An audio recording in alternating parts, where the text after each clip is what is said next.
Dairy Farmers of America is a milk marketing cooperative. We are owned by farm families across the United States. 12,000 dairy farmers on 8,000 farms in 48 states. DFA's first corporate headquarters was here in Kansas City. Not really conducive to light, not really conducive to collaboration. We outgrew the space. Dairy Farmers of America needed to evaluate their work environment, and they were looking for a new opportunity to kind of rethink about how they wanted to grow and where it was.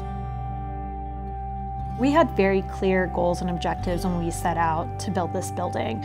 We really wanted it to be a homage to our farmer ownership, reflect the modern work environment, and be a place that employees felt that they could collaborate, and we could really improve the collaboration within our organization through this building.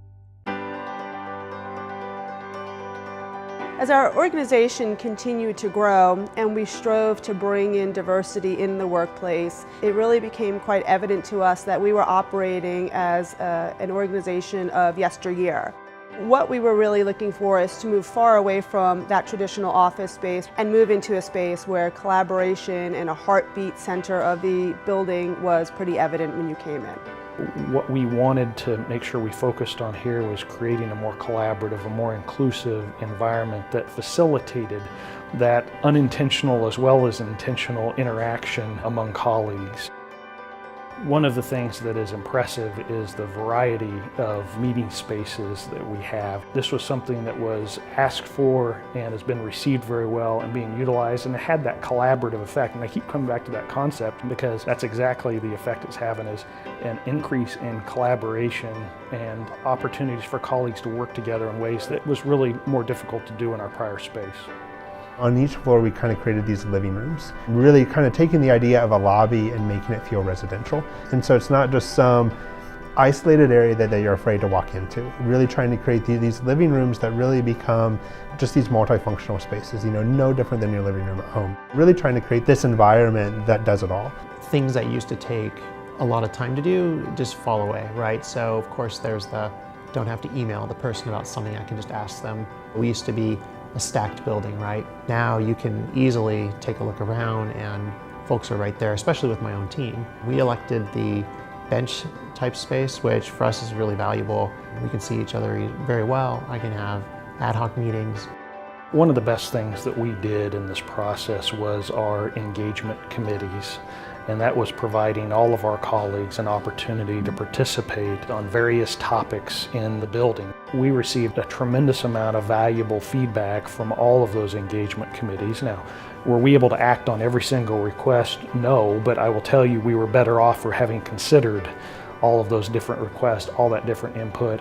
As we began really looking at kind of the materials, knowing that a lot of the design moves come together with this kind of tactile quality, that there always needed to be a sense of heritage with every move we make. Really, they wanted the branding in this building not just to reflect our farmer ownership, but the entire scope of DFA, so from farm to table.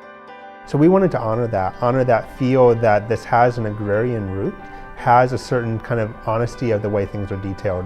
Connections are exposed. We wanted something old, something rustic, something real, mixed with something very smooth, very polished, and very forward-looking. I think one of the important aspects of future-proofing the project really came out of Dairy Farmers of America's desire to treat this as a 40-year investment. That ultimately changed the dialogue intensely, and we thought about everything from sustainability to the desire of having an underfloor air system was really critical to making sure that they had the platform that allowed them to move, add, and change as easily as possible. In this new space, we really took the opportunity to say, what do employees of today want? And so outside of the technology that we provide them so that they can do their jobs, what are some of the wellness initiatives that we can offer? What are some of the benefits there? In this new space, we have a full fitness center. We offer classes in the morning and after work and throughout the day. We have walking trails. We have probably the only regulation-sized bocce court at an office in Kansas City. It's neat to look out the window and within the building and see how the employees are using this space. It truly is a benefit now when we are trying to attract and retain employees. I think across the board, we've heard just nothing but positive remarks about the added features, the cafeteria, the gym, and even frankly the mindset shift I think around owning your work and the flexible day. My team feels much more empowered than they did before to work the hours that make sense. And I think we're getting actually more productivity as a group. And I think all of those things have really contributed to, I think, an uplift in the way folks feel about being here. We're the same company, but to have such a transformative move in terms of the culture of your workspace, right? It's not just where am I sitting and where am I picking up the phone, it's the entire feel of this building. I think it's the wow that everybody experienced and kind of the sense of how proud everybody was that this was their workspace.